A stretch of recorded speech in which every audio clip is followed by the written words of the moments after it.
Hey guys, good evening. तो जैसे कि हम लोग अपना सेशन लेके आए हुए हैं, तो वन लाइनर्स क्वेश्चंस में देखते हैं हम लोग क्या हमारे पास है आज क्वेश्चंस में। आज सुबह मॉर्निंग सेशन में एक हम लोगों ने लाइव सेशन किया था। हालांकि वीडियो बहुत ज़्यादा लोगों ने नहीं देखा है, पर उसमें एक बच्चे ने कमेंट किया है। उसने बोला है वन डे वन एग्जाम। मतलब अगर आपका कोई भी एग्जाम है ना, वो एक ही दिन होना चाहिए, एक ही टाइम पे। और बात तो खैर उसकी मुझे बहुत अच्छी लगी, 100% बढ़िया बात उसने बोली है। सारी प्रॉब्लम का एक ही सॉल्यूशन है, यही, इससे ज्यादा कोई सॉल्यूशन नहीं है। इसमें आप भी खुश, सब खुश। चलो देखते हैं। MS स्वामीनाथन अवार्ड की बात अगर करते हैं, देखो अगर ये हुआ था 2024 में, तो ये बहुत सारे अलग अलग फील्ड्स में सबको मिलता है ना। तो यहाँ पे जो हमें मिला है वो BR कंबोज को मिला है। केंद्रीय बजट 24-25 किसने प्रस्तुत किया? तो निर्मला सीतारमन ने, है ना।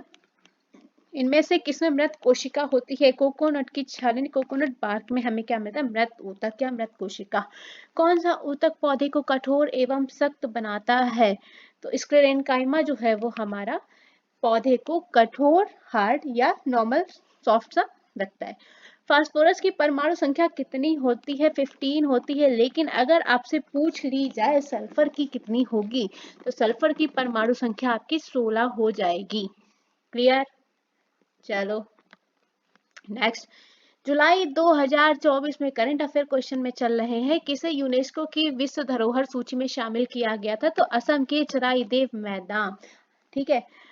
कौन, जो ऑप्शन अगर आपको मिल जाए, तो कौन गुरुत्वाकर्षण के सार्वभौमिक नियम से संबंधित है? गुरुत्वाकर्षण नियम किसने दिए थे? न्यूटन ने, है ना। नेक्स्ट। पेरिस ओलंपिक जीतने वाले सबसे कम उम्र के भारतीय कौन थे? अमन शेरावत थे। इन्होंने पेरिस ओलंपिक में पुरुषों के फ्री स्टाइल में कितना वेट, 57 किलोग्राम, कुश्ती में कौन सा पदक, कांस्य पदक। कितना क्वेश्चन देखो एक लाइन में। मैं क्या बोलती, जब भी वीडियो बनाती, अगर आप MCQ पढ़ रहे हैं ना, तो MCQ में आप पहले क्वेश्चन देखिए। क्वेश्चन में अगर कोई कीवर्ड है, तो आपके दिमाग में कीवर्ड पढ़ते ही पहले ही एक दिमाग में मूवी टाइप चल जानी चाहिए, इसकी बात हो रही है, इससे ये रिलेटेड है, ये रिलेटेड।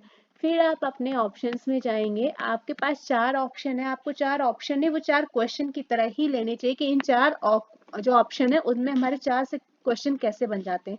दिमाग में पीछे बैकग्राउंड में तुरंत सब चलना चाहिए कि अगर आप जैन धर्म की बात कर रहे हैं, तो जैन धर्म से रिलेटेड सारी चीज आपके दिमाग में 1 मिनट के अंदर चल जानी चाहिए। ये मैं घर के लिए काम बता रही हूँ, एग्जाम में मत करना। एग्जाम में 1 मिनट कर लोगे ना तो प्रॉब्लम हो जाएगी। ठीक है। तो एक MCQ का क्वेश्चन जो होता है वो कम से कम मेरे अकॉर्डिंग आपको 4 से 5 से 6 क्वेश्चन, और कोई कोई 10 से 12 क्वेश्चन, लाइक अगर आपसे GST का क्वेश्चन बना दिया उसने, तो GST में आप पढ़ेंगे ना, GST कब हुई, किसने लागू की, कौन सा अधिनियम के कौन सा संशोधन हुआ, ये सब बहुत सारी, कितनी उसकी दरें हैं, तो कितना क्वेश्चन बनता है। तो हमेशा टारगेट करो, आप जिस टाइम क्वेश्चन करते हो ना जीएस के, एक क्वेश्चन को लेके चलो, लेकिन उससे आप मल्टीपल क्वेश्चन बनाने की कोशिश करो। कीवर्ड उठाओ और बस पेड़ के ऐसे हिला दो कि भैया कीवर्ड उठाया आपने, कोई भी उठा लिया, बौद्ध धर्म हिला, और उसको आप ऐसे थोड़ा सा करोगे ना, तो आपको सारी चीजें निकल के आ जाएंगी कि इससे ये क्वेश्चन आ सकता है, इससे ये क्वेश्चन आ सकता है। तो ये वाला फंडा जरूर अपनाना, ये वाला जरूर करना। ठीक है। आपका एक न्यूमेरिकल बन जाता है Q=IT से। प्रोजेक्ट उद्भव किसके द्वारा संचालित है? United service institution of India यानी कि USI के द्वारा संचालित, और किसके द्वारा? भारत सरकार के द्वारा। ठीक है। वर्ष 2024 में किस आयु सीमा के लोगों को घर बैठे मतदान करने की सुविधा प्रदान की जाएगी? 24 में किसको दी जाएगी? जो 85 ईयर से अधिक हैं, जो जा नहीं सकते, बुजुर्ग हैं काफी। जल की मोटाई और पतले, पेड़ की मोटाई और पतलेपन का कारण क्या होता है? तो उसकी सिंचाई, जल। ठीक है। एक न्यूमेरिकल अगर आपको मिल जाता है, 5 केजी द्रव्यमान का एक पिंड 5 मीटर ऊंचाई से गिरता है, उसकी एनर्जी पूछी जाए, या हो सकता है आपको यहाँ पे डिजिट्स ये ना हो, एक रॉ डेटा ले लो। ठीक है। इस तरह का एक न्यूमेरिकल, न्यूमेरिकल आपको एनर्जी से वैसे भी आपको तैयार होने ही चाहिए, एनर्जी फॉर्मूले से रिलेटेड जितने भी, काइनेटिक एनर्जी हो गई आपकी, और स्थितिज ऊर्जा हो गई, इस तरह के जितने भी न्यूमेरिकल सिंपल सिंपल से है कि =IT हो गया आपका, भी वो पूछ लिया, इस तरह से आपको तैयार होनी चाहिए। नॉर्मल और फोकस दूरी हो गई। कौन सा सबसे अधिक प्रतिक्रियाशील धातु है? हमें गिवन ऑप्शन में पोटेशियम सबसे ज्यादा प्रतिक्रियाशील धातु है। भारत और कजाकिस्तान सैन्य अभ्यास के AGIND 2024 का 8वां संस्करण कहाँ हुआ? भारत और कजाकिस्तान में किस जगह हुआ? ओली। क्लियर। लेकिन ये दोनों में से अगर आपसे क्वेश्चन आएगा सैन्य अभ्यास से तो मेरे ख्याल से एक आएगा, ठीक है। अगर ये तो ये, या तो ऊपर या तो जिमैक्स वाला। जिमैक्स अभ्यास 2024 कहाँ हुआ था? योकोसुका में हुआ है। भारत जापान का एक संयुक्त समुद्री अभ्यास है। FeSO4 का यानी फेरस सल्फेट का विघटन से अगर करेंगे इसका तो क्या उत्पाद बनता है? हमारा बनता है जब इसको हम लोग विघटित करते हैं तो फेरिक्स ऑक्साइड हो गया हमारा Fe2O3। इसके अलावा हमारी सल्फर डाई गैस हो गई, इसके सल्फर ट्राई ऑक्साइड हो गया। कुछ रिएक्शन इस तरह की होती है। मानव पाचन तंत्र में पेप्सिन और ट्रिप्सिन एंजाइम किस अंग के द्वारा स्रावित होते हैं? तो पेट और अग्नाशय के द्वारा। अगर कोशिकाएं पानी से घिरी होती है तो क्या होता है? पानी से घिरी होती है मतलब क्या होता है? पौधों में पानी की प्रक्रिया चल रही है, तो वो प्रक्रिया होती क्या है? ऑस्मोसिस कहलाती है, जिसमें पौधों में जल इस प्रक्रिया के द्वारा जाता है, ठीक है। पौधों में जल जाने की जो प्रक्रिया होती है वो क्या कहलाती है? हमारी ऑस्मोसिस। ब्रेड मोड का वैज्ञानिक नाम अगर पूछा जाता है आपसे तो राइजोपस हो जाएगा। और 38वीं महाराष्ट्र राज्य जूनियर एथलेटिक चैंपियनशिप कहाँ आयोजित की गई थी? तो पुणे में हुई थी। और किस कॉम्प्लेक्स में? तो शिवा छत्रपति स्पोर्ट कॉम्प्लेक्स में। न्यूमेरिकल आपको इस फॉर्मूले से भी तैयार कर लेना चाहिए क्योंकि आपको मिल सकता है। गुरुत्वाकर्षण के खिंचाव के कारण तनों और जड़ों की ऊपर और नीचे की ओर होने वाली क्रमिक वृद्धि क्या कहलाती है? और गुरुत्वाकर्षण के कारण होती है इसलिए गुरुत्वानुवर्तन कहलाती है। SI unit of mobility of charge यानी कि आवेश की गतिशीलता जिसको कि म्यू से डोनेट करते हैं उसका मात्रक आपसे पूछा जाए तो कूलाम सेकेंड पर केजी। CH3COCH3 का IUPAC नाम प्रोपेनॉन हो जाएगा। और एल्केन्स का क्लोरोनीकरण एक कैसी प्रक्रिया है? तो ये प्रकाश रासायनिक विधि है। एक क्वेश्चन जो है Q=IT से रिलेटेड उसकी डिजिट्स जो है ये एक रॉ डेटा है। आपको कुछ भी मिल रहा है आप डायरेक्ट फॉर्मूले में पुट करके कर लेंगे, हमें पता है, ठीक है। 8 मिनट है तो इसको चेंज कर लेंगे हम लोग सेकेंड, या जिसमें आपसे पूछा जाए। अणुओं को परमाणुता के आधार पर वर्गीकृत किया जाता है। यहाँ पे आपका ऑक्सीजन हो सकता है। किस तरह का अणु है? तो ऑक्सीजन हो जाता है हमारा द्विपरमाणुक, ठीक है। और अगर फास्फोरस पूछ दिया जाए तो क्या हो जाएगा? वो मोनो एटॉमिक। क्लियर है? सॉरी फास्फोरस नहीं, कुछ और था। फास्फोरस नहीं, कुछ और था, अभी याद नहीं आ रहा है मुझे। मोनोटॉमिक नहीं होगा, ठीक है। ऑक्सीजन अगर आपसे पूछा जाए तो आपका क्या हो जाएगा? द्विपरमाणु। क्लियर? अब देखो परमाणुता के आधार पर अणुओं का वर्गीकरण जो होता है वो किया जाता है। किस तरह से? एक परमाणु अणु जो होते हैं मोनो एटॉमिक होते हैं, वो किससे बने होते हैं? एक परमाणु से बने होते हैं, लाइक हीलियम, नियॉन, आर्गन, ठीक है। इसके अलावा आपका जो द्विपरमाणु होते हैं वो दो परमाणुओं से मिलकर बने होते हैं, जैसे कि H2N2 और O2। त्रिपरमाणु की बात करेंगे तो 3 परमाणु से बना होगा, जैसे O3। और बहुपरमाणु यानी 3 या अधिक परमाणु से बने होते हैं, like P4 and acid. Phosphorus हो गया, सल्फर हो गया। ठोस पदार्थों के कठोर गुण का कारण क्या होता है? क्योंकि उनमें अंतराण्विक दूरी कम होती है, जिससे अंतराण्विक जो बल होता है वो स्ट्रॉन्ग होता है। पेरिस पैरालंपिक 2024 में सुमित अंतिल ने शानदार प्रदर्शन करते हुए कौन सा पदक जीता था? Gold medal. एक आपको क्वेश्चन रिलेटेड हो सकता है पीरियोडिक टेबल से, क्वेश्चन रिलेटेड था मैग्नेटिक फील्ड से। इसके अलावा हम लोग कुछ बात करते हैं थोड़ा और सेशन की, रीजनिंग और मैथ्स की। तो हमारे पास जो नंबर ऑफ क्वेश्चंस, पहले रीजनिंग का देखते हैं। रीजनिंग क्वेश्चंस में आपको देखो सिटिंग अरेंजमेंट मिल सकता है 2 से 3 नंबर का, ठीक है। इसके अलावा आपको ब्लड रिलेशन मिला था 2 से 3 नंबर का, कोडिंग मिली थी 3 नंबर की, सीरीज थी, सीरीज का पता नहीं कितना था। नेक्स्ट अगर आप क्वांट की बात करेंगे, मैथ्स की बात करेंगे तो आपको हो जाएगा, आपको मेंसुरेशन से 2 से 3 क्वेश्चन, एसआई से 2 क्वेश्चन था और सीआई से क्वेश्चन था, ज्योमेट्री से क्वेश्चन था, ट्रिग्नोमेट्री से क्वेश्चन था और टाइम एंड वर्क से 2 क्वेश्चन था, अलजेब्रा से 2 क्वेश्चन था,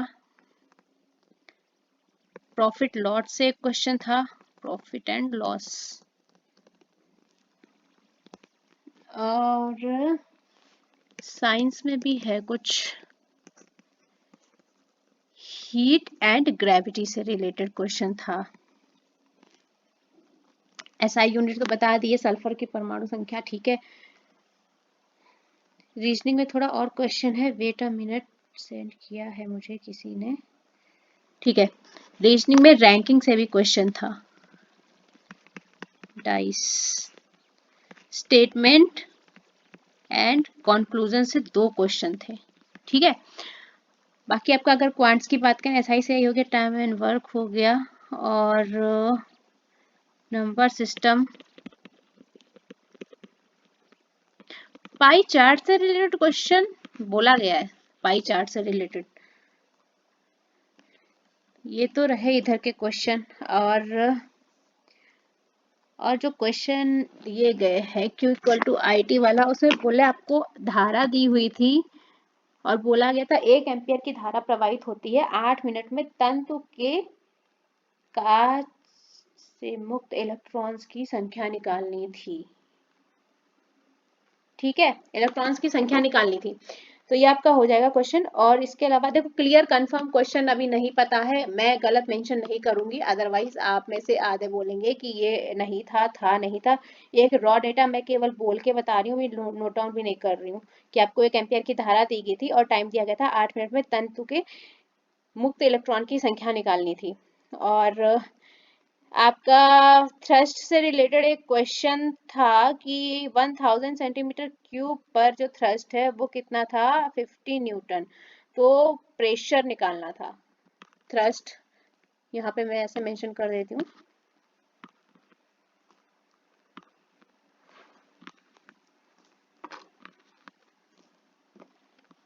वेट अ मिनट,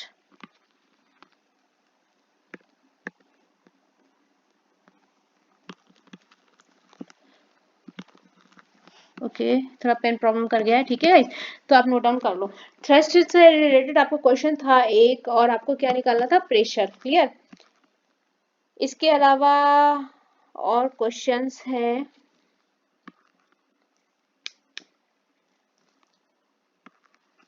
ओके अपना सेशन थोड़ा सा प्रॉब्लम कर गया है, अपना पेन चल नहीं रहा है, ठीक है, मैं हाथ से लिख रही हूँ, ठीक है। तो अगर आपको हैंड राइटिंग में थोड़ा सा इशू लगे तो बताइएगा।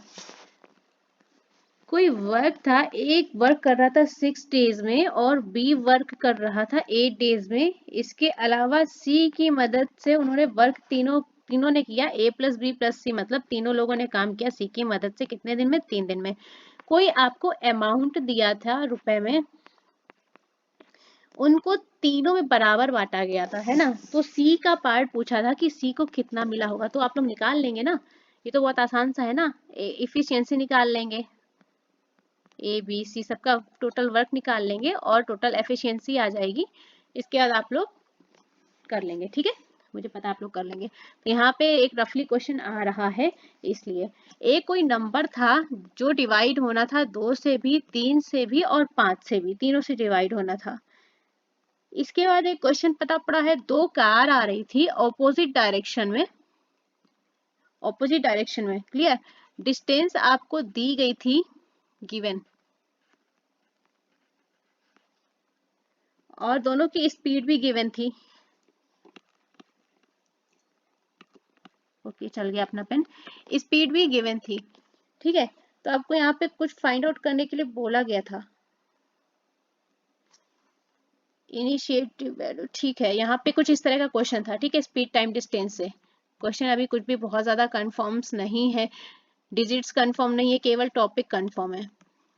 स्पीड टाइम डिस्टेंस से क्वेश्चन था इस तरह का कि आपको स्पीड निकालनी थी, या दी गई थी या दूरी, तो 2 कार थी ऑपोजिट डायरेक्शन में आ रही थी और कुछ टाइम भी दिया हुआ था, 6 मिनट समथिंग ऐसे। तो अभी देखते हैं, अगर कंफर्म हो जाता है तो हम आपको इन्फॉर्म कर देंगे। F equal to M V minus U by T से एक न्यूमेरिकल आपका था, आपको एफ की वैल्यू गिवन थी और इनिशिएटिव वैल्यू आपकी 0 थी और फाइनल वैल्यू फाइंड आउट करनी थी।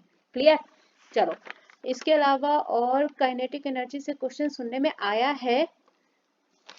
आपको एक क्वेश्चन इस तरह से कुछ मिला है टाइम एंड वर्क का कि ए है बी से कितना ज्यादा वर्क करता है 33 होल 1/3%, तो बी ए से कितना ज्यादा करेगा, इस तरह वाला जो एक बेसिक न्यूमेरिकल होता है ना वो।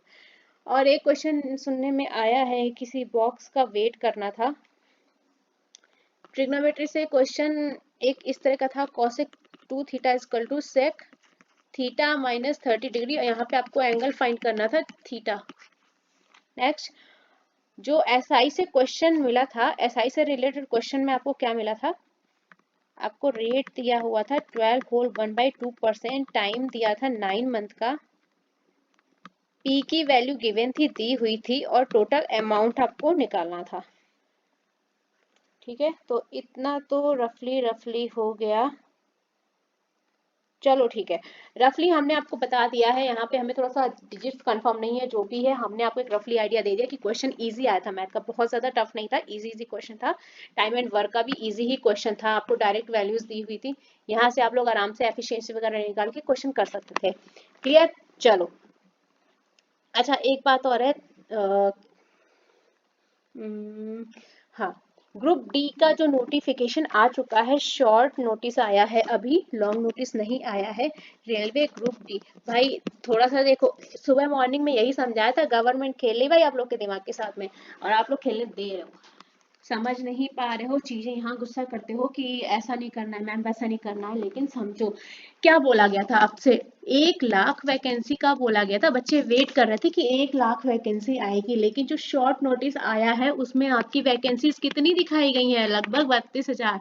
अरे यार थोड़ी एक्सटेंड हो जाएंगी, कितनी हो जाएंगी, हम कह रहे हैं 50,000 हो जाएगी, कितना बड़ा झटका दिया है।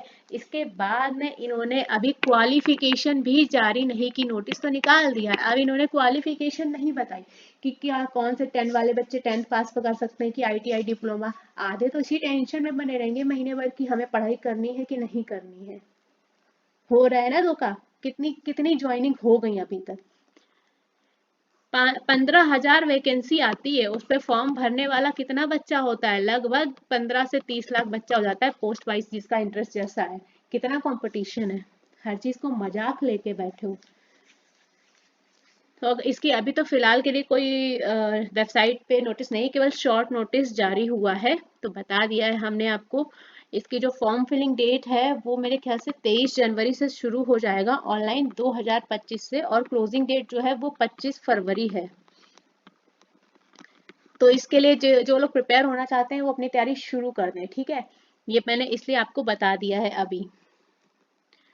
चलो, तो हम लोग अपना सेशन यहाँ पे खत्म करते हैं, फिर हम लोग दोबारा थोड़ी देर बाद में फिर दोबारा से सेशन अपना स्टार्ट करेंगे, तब तक के लिए थैंक यू सो मच।